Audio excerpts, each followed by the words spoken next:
Hello. Hello.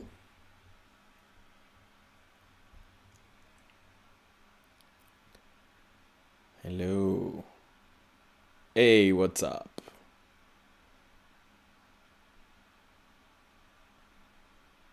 All right.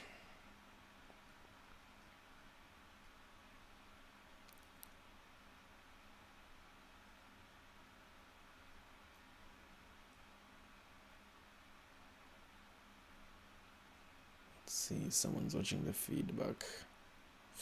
All right. Hello. Welcome to streams. Um, yep. Today's topic is just going to be an open Q&A, and we're mainly just going to talk about what you guys want to talk about. Um, so yes.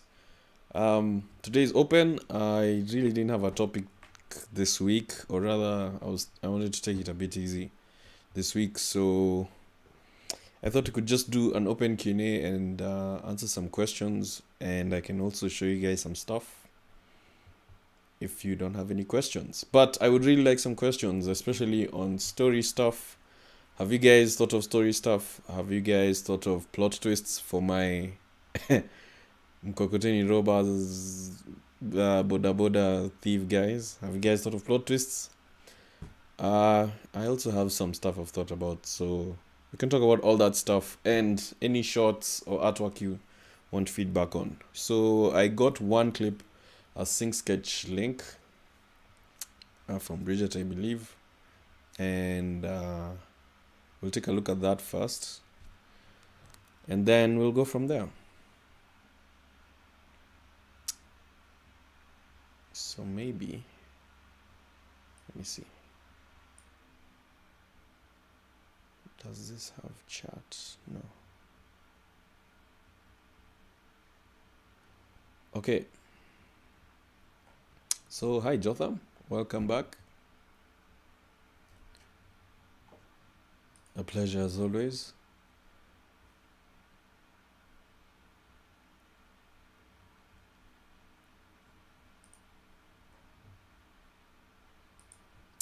Oh, let me not make this mistake again. Close this and close this and this.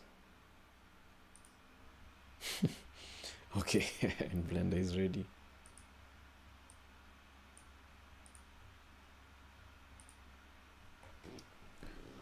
So you can hear me okay, hopefully see me okay.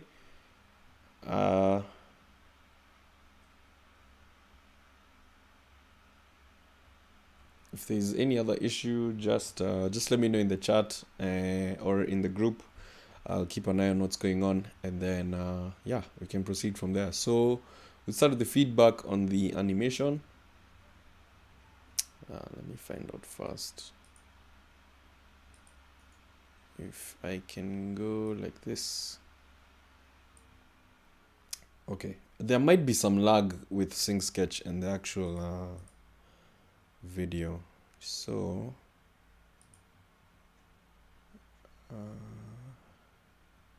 no, why would I do that? Okay, let's go full screen with me in the corner. Yes, very good. So we're checking out this shot, which is a basketball shot, basically an animation. Let's check it out with this stuff. Yes.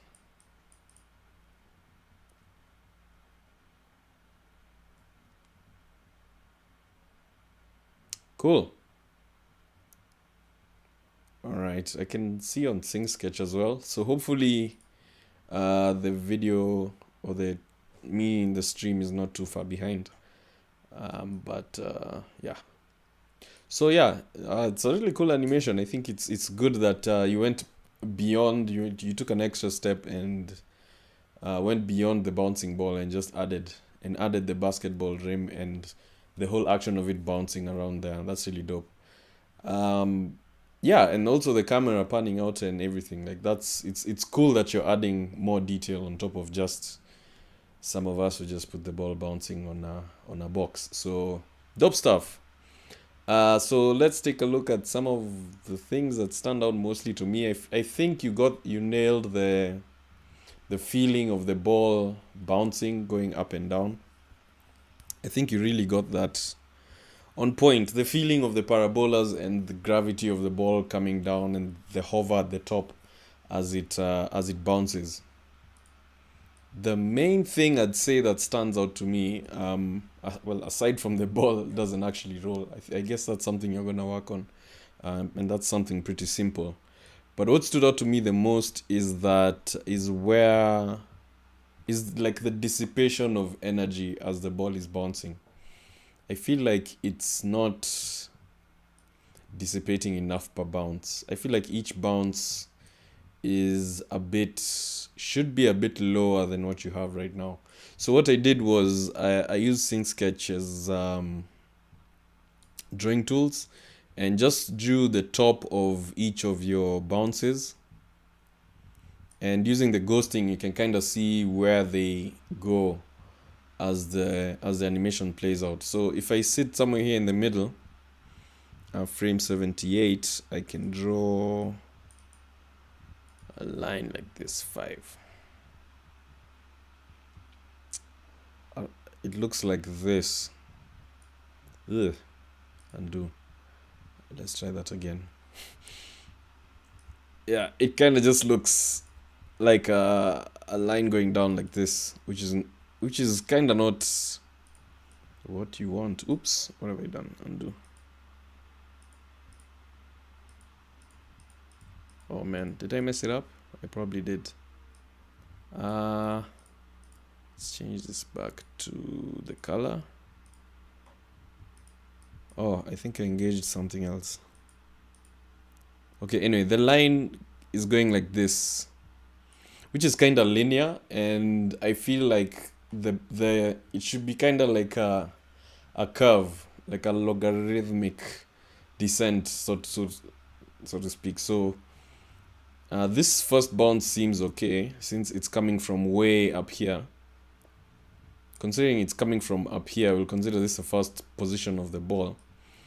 It comes down, hits the ground, then it's here. So from here to here and then over here, right? So here it's lost some energy. And then when it comes down and bounces again, the next bounce is gonna be up here. So it feels like it's lost more energy here than it did over here. And then the next one is also kind of the same thing. It goes in a linear way, and compared to this, it's a bit of a bump like this. So what I'd suggest you need to do is just to try and lower these ones here. This one can probably be somewhere down here, this one somewhere here, and this one here, so that you can even probably get away with doing less bounces.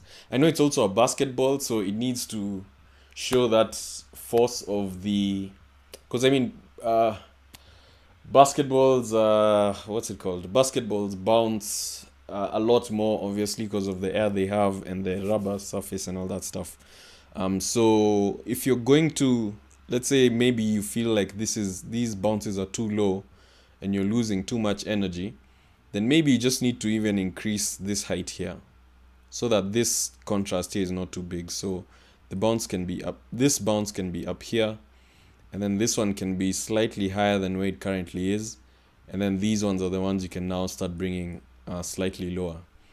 I've kind of drawn them weirdly, so you'd have to rely on the video of how I've explained it. But yeah, I hope that's kind of made sense. Make the fall off of energy a bit more consistent, and the main idea is to get this sort of just a smooth line like this, that's sort of curving inwards. It's curving inwards like this. If that made sense. I think that's like the biggest thing that stood out to me in terms of working on the bouncing ball. So just to recap, from there, when it bounces to here,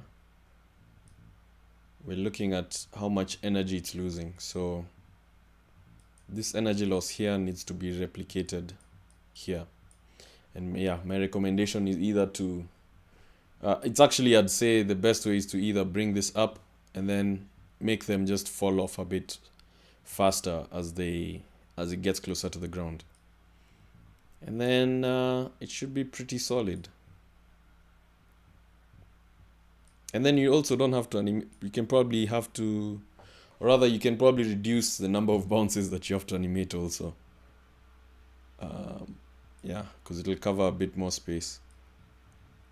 There was that. I think that's what you should work on first and focus on if you're gonna, because like if this stuff gets too complicated, overwhelming, I think just focus on doing that for now, on getting that fall off on the bounce.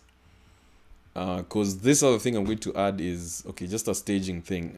Here I'd marked the ball down here because it goes off screen, and it's kind of the focus that you want us to have at the moment, even if the focus is both the rim and the ball, but we also need to keep the ball in focus at all times, because in frame at all times, because it's the main focus of the story. So just try and get your zoom happening a bit earlier. Your zoom can start here so that by the time we're out here we can see the ball hitting the ground, so it doesn't go off the screen. That's a staging thing. Yeah, I think, I also noticed now another smaller detail was you had some squash and stretch going on. Even on the breakdown you did on Instagram, I saw you did some of the squash and stretch. So get it going in like the whole shot. Make it very clear, because it kind of bumps in. It starts here, which is cool, but it wasn't visible as the ball was coming into the shot here. So that stretch kind of felt jarring to me. Maybe it's my eyes just catching that frame, but I'd suggest try to get this ball here stretched, and also increase the spacing so that it looks like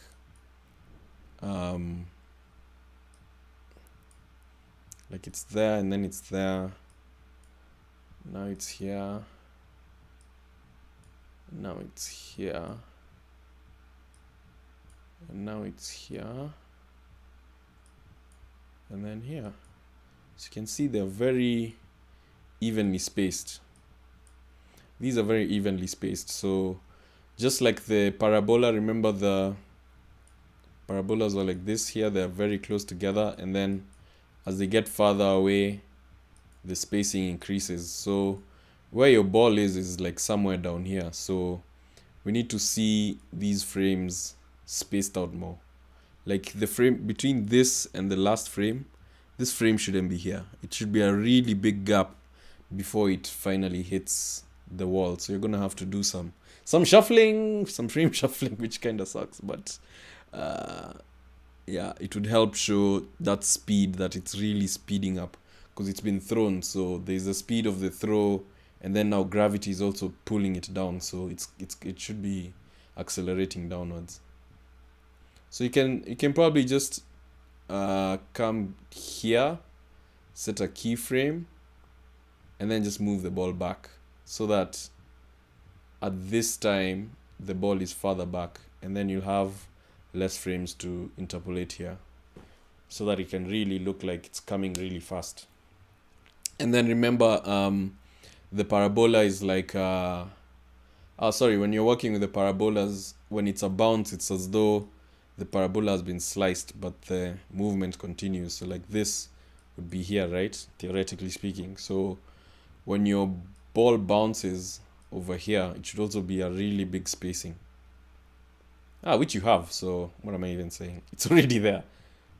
That's really cool, yeah. There you have it, a really big jump when it hits the wall. So yeah.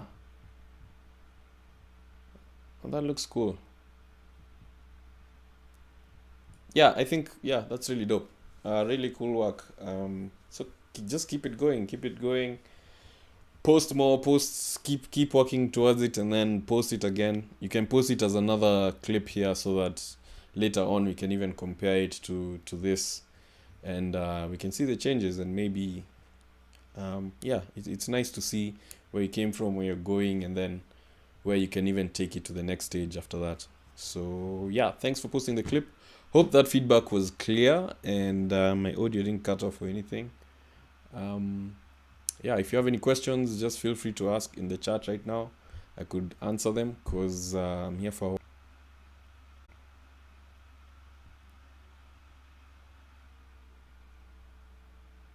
All right, I think it just said I disconnected for a sec, but we're back. All right, so hope that feedback made sense. Yeah, you do that stuff, and I think you'll be in a nice spot. Hey Kev, what's up, man? Yeah, I'm feeling much better now. I was saying earlier actually that I wanted to take it slow this week. That's why I didn't have a presentation or anything. But we'll be back on track soon enough. Trying not to stress myself either. Yeah, so if you guys have any other stuff you want me to check out, no, or maybe you're just waiting for me to show you something. Because that's what happened once. They're like, nah, we don't want to show you clips because we want you to show us other stuff.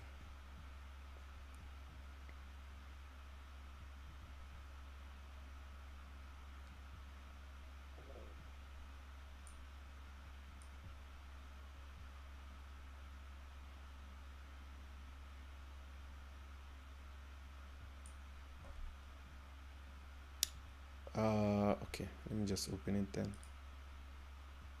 Where is this?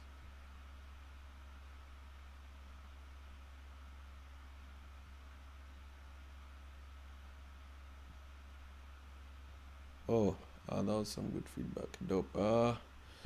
Could you explain why the ball should stretch when approaching the ring? Oh, let's go back there. So I was saying, let's see. Oh, I'm not full screen. Oops. Huh. All right, there we go. So what? I'm here on the wrong screen. Let's go here. So I was saying on this, it needs to stretch because I noticed that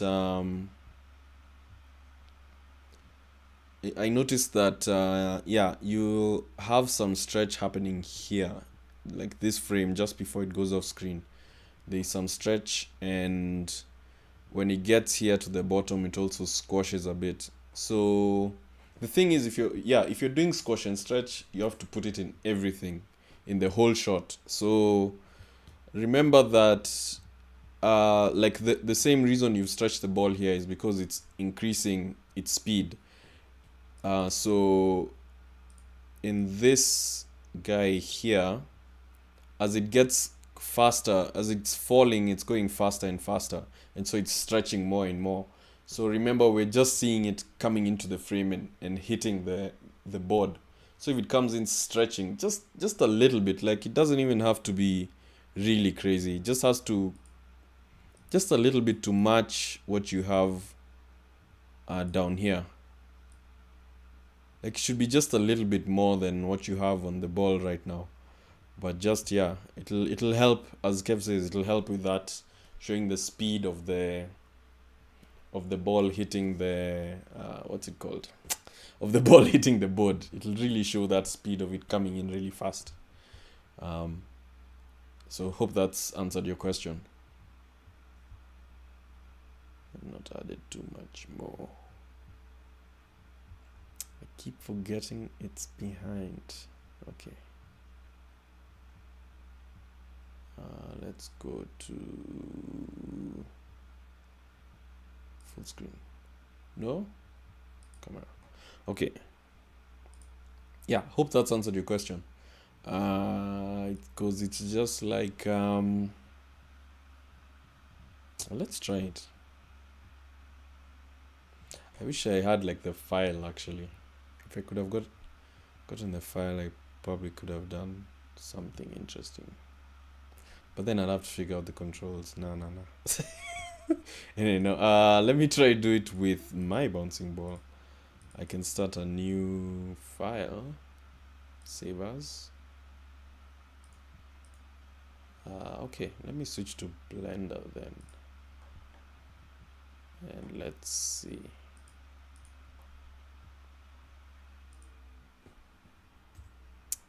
Alt G R S A X delete keyframes. And then I can go back to object mode.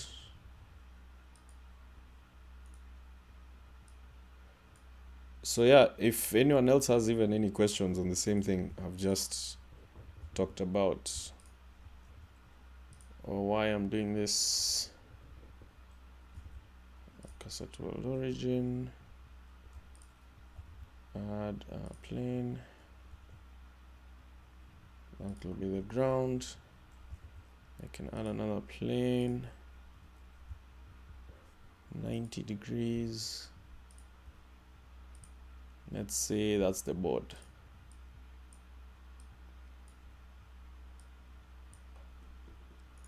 So let's say that's the setup you have, right? And I'll take this guy, pose mode.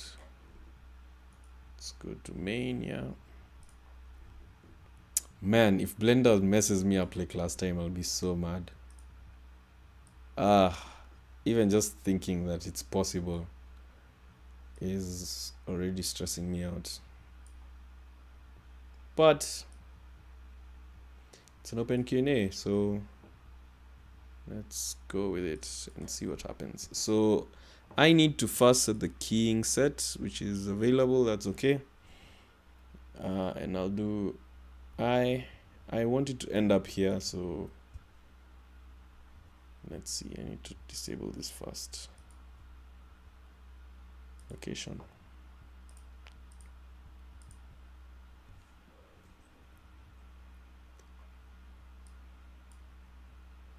Okay.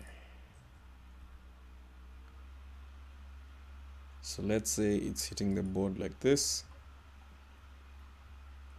I should have put the keyframe back there. So Alt G. This is it hitting the board, and then that's where it comes from, out of the frame. So I'm kind of just doing the keyframes first and then putting the timing. So even to help with this, just to visualize, let me do one view like this. And then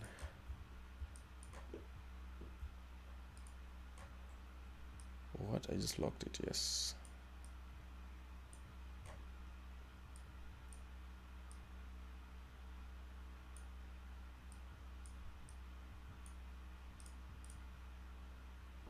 All right, so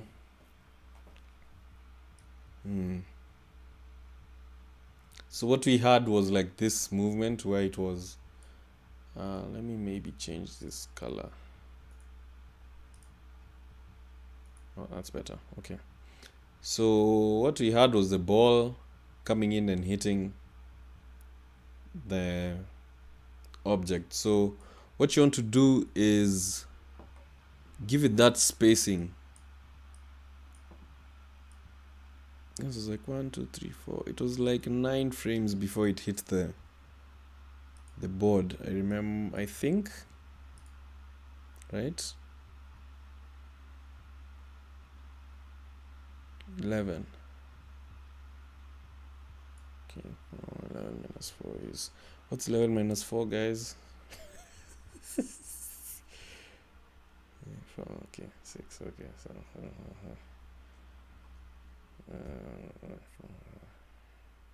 so go here. Okay, the the general idea is, instead of trying to replicate it exactly, the general idea is that since it's coming towards the board, it needs to speed up. So what we're seeing right now is that even right now you can see it on this view here, that the spacing is, it's just an even spacing as it comes to the board. So what you want to do is make it get there faster. The space between hitting the board, just before it hits the board, and when it actually does, should be the biggest difference in distance it covers between frames, if that makes sense. So if we're comparing all the space that it covers in time from frame 1 to frame 10 when it hits the board, the difference in the frames should be the same as this should be the biggest gap, like this. This should be the biggest gap, and then now from here the gap gets smaller and smaller, something like that. That's a bit exaggerated, but as long as you can get this big space here, then this other stuff here will resolve. So what I'll do is instead just reduce the number of frames it has before it gets to the board. So the quickest way to do that is just to kill all these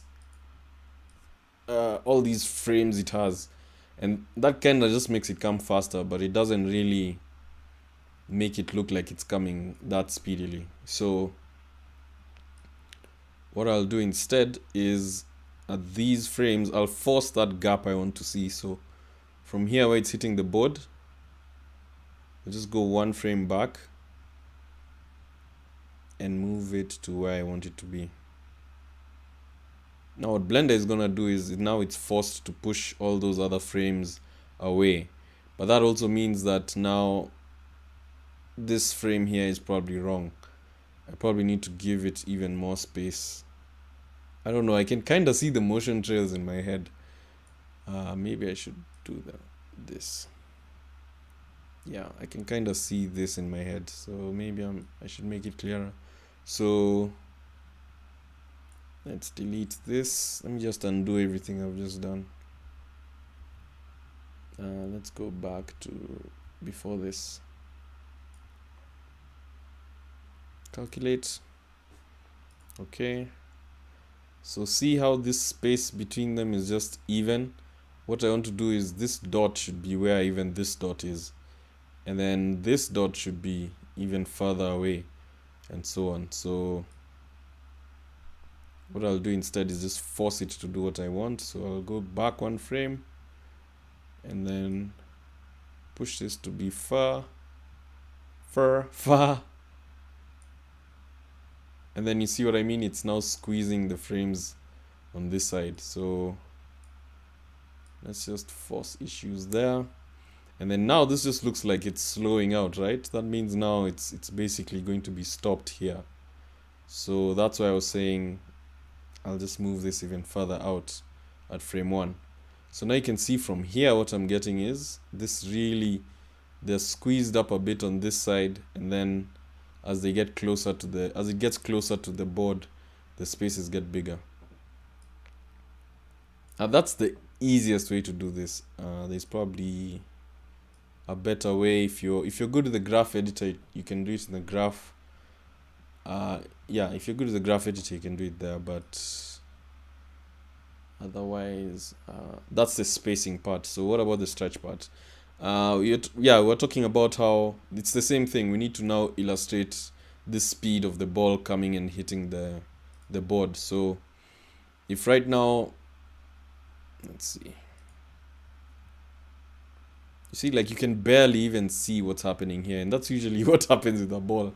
It just pop, it just comes into the view and hits the board. So but around here you have just enough time to process that there's a ball coming. So let me do this, and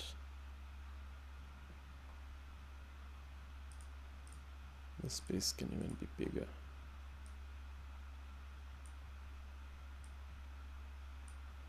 I probably moved it too far there.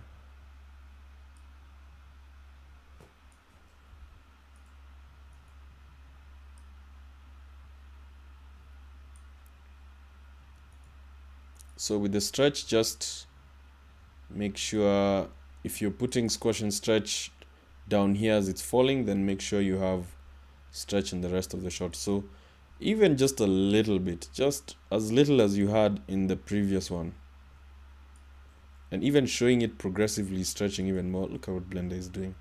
If you show it even it's already stretched ever so slightly back here, and then the stretch increases as it comes into the shot. By the time it does that impact, the next frame can be like this.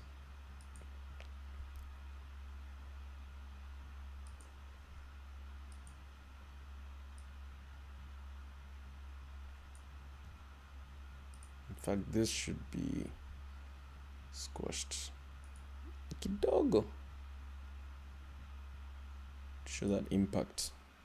So if you have this frame before of the ball out, and then the next frame is squashed on the board, yeah, it's gonna show that impact really nicely.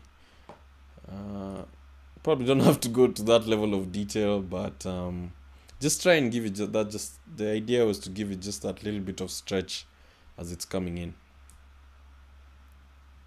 Yeah, looks a bit right. Blender, oof, for real, guys. I can't believe this is happening. This path here is really bad. Wow, wow, wow. Wow, wow, wow. Look at this. What is this? What is this?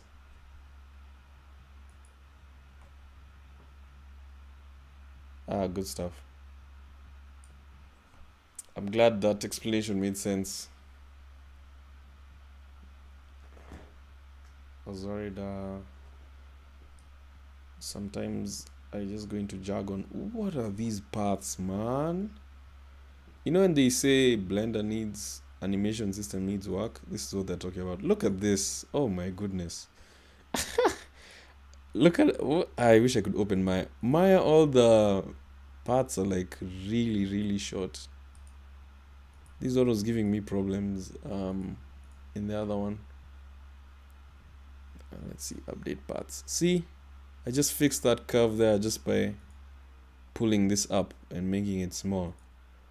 Blender, no, Blender, don't do this. Oof, it's really painful. So this curve down here is probably this nonsense here. So let me try and fix that by doing this.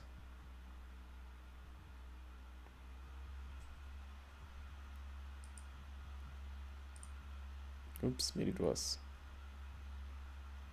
What, Blender? Maybe I can force a keyframe. Let me force a keyframe there and see what happens to the graph. Then I can look at this. Ooh, look at this. Why? Let's try V auto clamped. Update paths.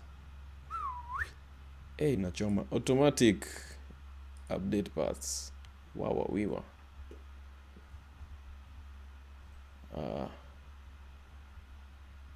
Yeah, this is terrible, guys. Aligned. Oof. Okay. Let's go back.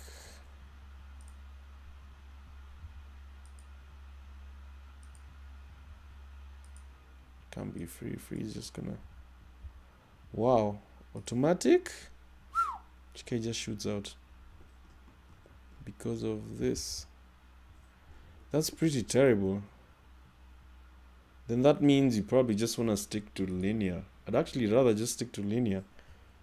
But then that means I can't edit the paths.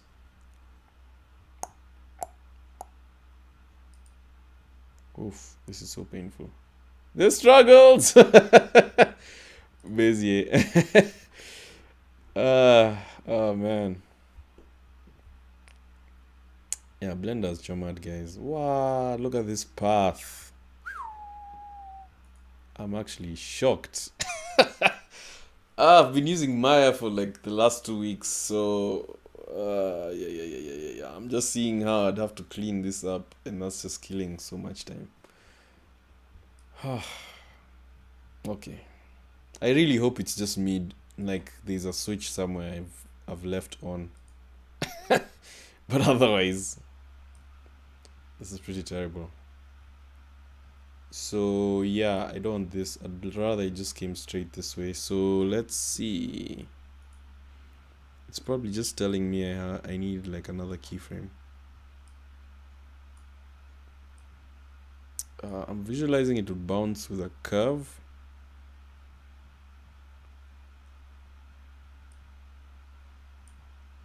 So let me just make the curve, make the actual thing I want to see. And hopefully the curve will materialize the way I want it. Someone please ask something else. Ah, what? Okay, this is Z. This is X that's just being screwy. So let's go like this. And that you have to do that. Oh man. Okay, so no. So in Maya you don't have to do that. There's a channel box, so you just select the channel you want to see. So the issue is here. Computer, why you do this? I thought we had an agreement in the other presentations. So as you can see, some of these are not aligned. It kind of aligns as you create the keyframes, but it doesn't update the ones along the lines as it goes, looks like. So let's just randomly click all these stuff until something makes a bit more sense. So it seems like this is in the wrong place.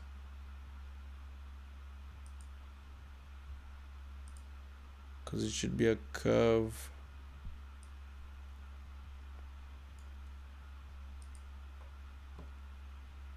Oh, and now even Maya has its issues. Like if you use motion paths, it just doesn't cooperate.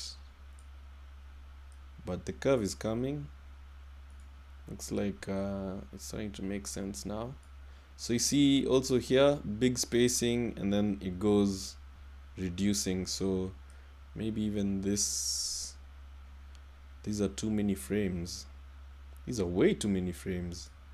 So let's do the work part of grab all these.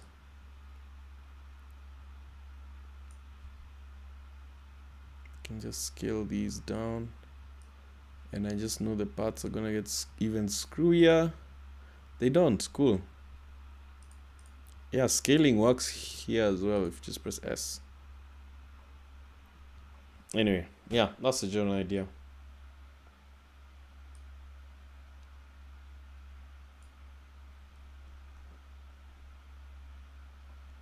Coolo. Let's stop this. Pause, and let me go back to this, and then let's open an old friend of mine. A few days ago, I got a request to do some motion graphic stuff. I told you guys this, and I've talked about it in previous hangouts, and yeah, I realized I actually haven't done pure After Effects work in a very long time. Let me close this also.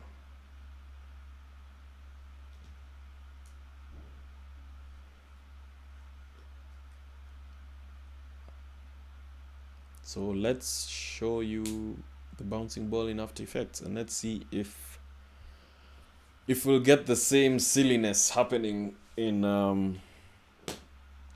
the paths. After Effects also has, actually After Effects is very forgiving. The only issue is they kind of don't show you the graph editor as such. So let's go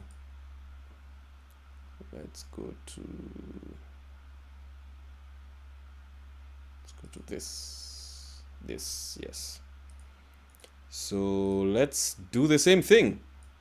I'll create a new solid. Make it that's a nice bright color. Then for the basketball thingy, I'll just make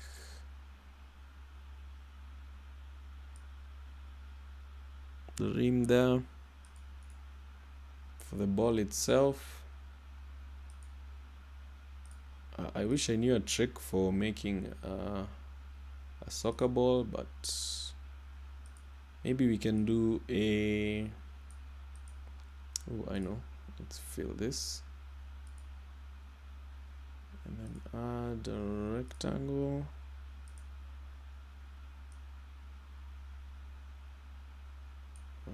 Like those, and if I'm sneaky enough, I should be able to round the corners and hide it. Just that sweet spot that I don't have to mask it. Anyway, let's just go with that. How is it should do it again? Man, I've like forgotten After Effects. Okay, that should do. Then we add another fill, add a group, and put this in here. Put this in here.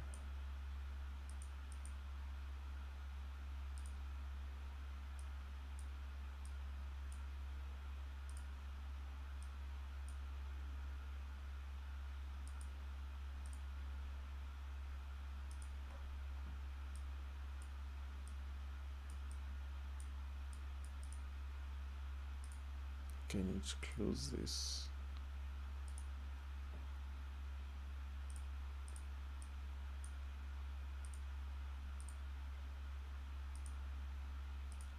Alright, so let's say that's my basketball.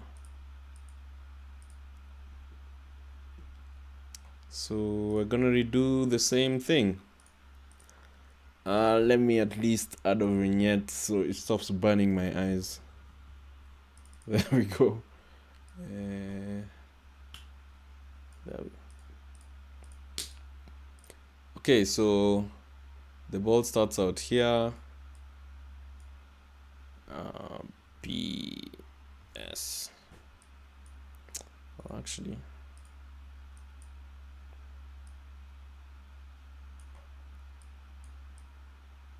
man, is After Effects going to do the physics better?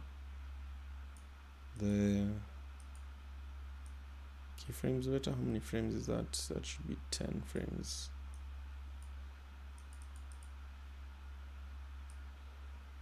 10, yeah.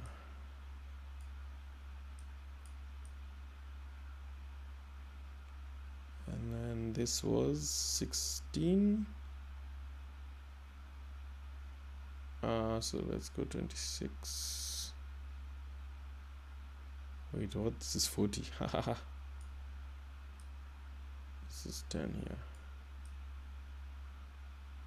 This is 26 here.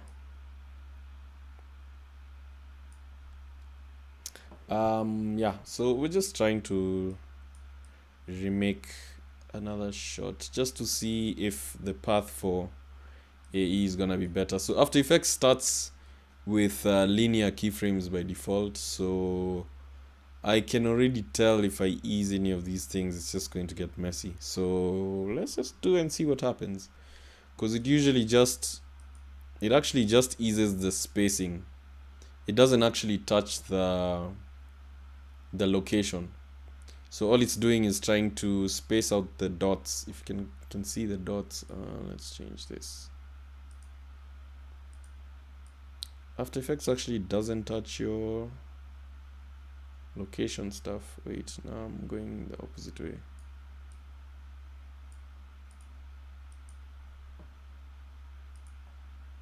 Yeah, that should be better, I hope. They're really small, so you can see it just does the spacing. It actually doesn't touch the paths. If you want it to do that, You can write, there's that thing you do, select your keyframes, right click, keyframe interpolation, and then there's this spatial interpolation. That's usually set to linear. So if you have it on Bezier and you click OK, that's when now you're gonna start getting the stuff we were getting in Blender. So there we go. But this is still looking a little bit better. Blender's was going down like this, so we had done some changes here. Let's see maybe if it's gonna do the same thing. So we set the frame just before it hits the board. It should be really far away. So there, it should be like there. So that now the frames gets crunched up. And you can already see the path is kind of doing the same thing. So yeah, this is kind of what Blender was doing.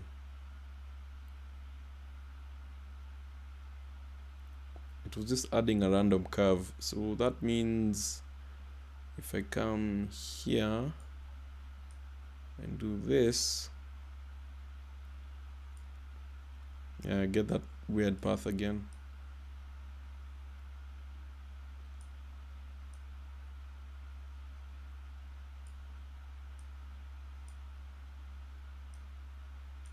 But that's its spatial interpolation. Let's try change this to linear.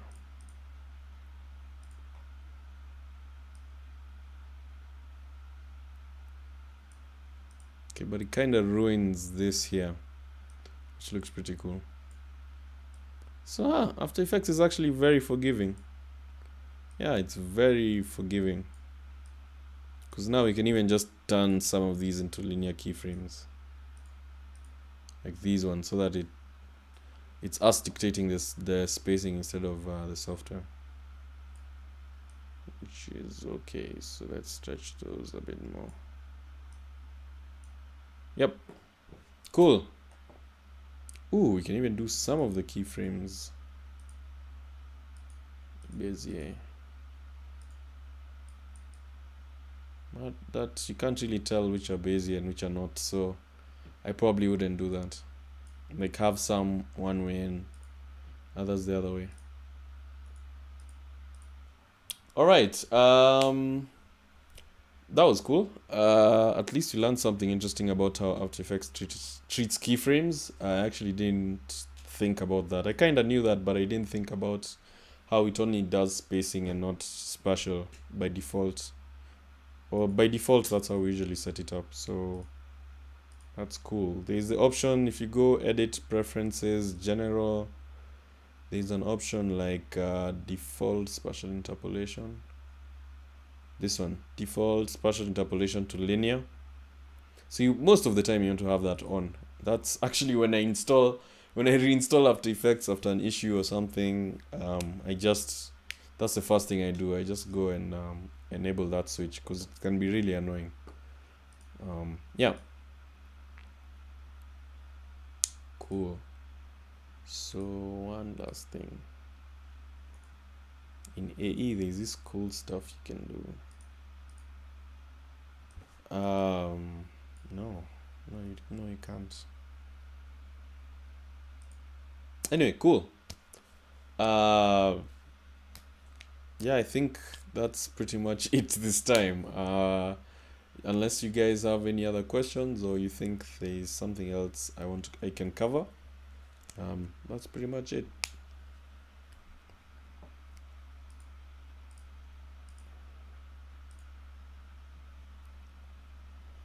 Blender. I'm gonna figure out what's up with the keyframes. That's really annoying. Someone must have done a plugin or something that must fix that, cause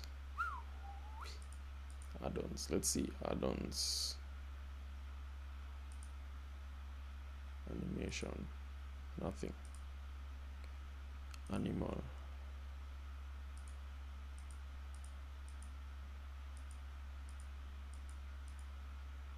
Nope.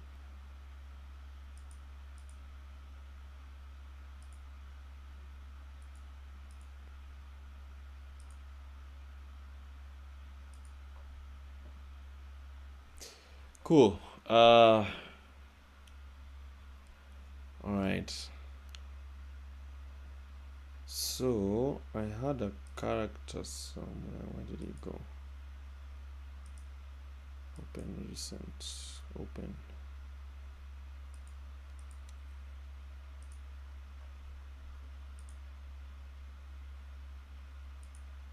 Where did he go?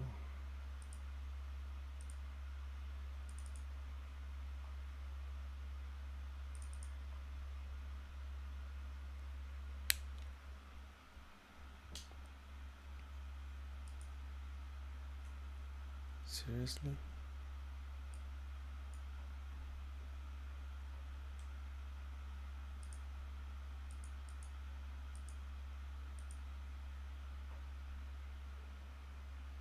All right, that's it. Um, yeah, thanks guys for coming through for the feedback and open Q&A. Remember, you can drop your stuff in the group or if you have any questions. But for now, that is. Ooh, I didn't save it. Oof. Damn, I didn't save it. What? That's really bad. I just realized I didn't save something I worked on for quite a while. Oh, maybe it's this one. Oh, it's too far back. Yeah, I was way back. Damn. Okay. Yeah. So yeah, thanks guys for stopping by for the streams. Next week, same time, we'll be back with feedback, and I'll be talking about notebooks and effective ways of writing stuff down. I'll be trying out a new format here. Let me not say. I guess you'll just see when it comes out. I'll be trying out some new stuff. So yeah, once again, thanks for coming for the streams. Thanks for participating in all this stuff. I really appreciate you guys taking the time to post your work. I know it takes some confidence to post your work and get feedback on it and hear that you made mistakes or that there's places you can improve. But it's all for the greater good. And yeah, thanks for taking that bigger step and posting your stuff. So yeah, encourage everyone else to also post more of their work, anything, Photoshop, all that stuff. We have artists in the group, animators, guys who do sims. So they're a bit quiet, but they're there. So if you post your stuff, you get feedback. So yeah, for tonight, that's it. Thanks again, and I'll catch you guys in the group. Cool. Bye.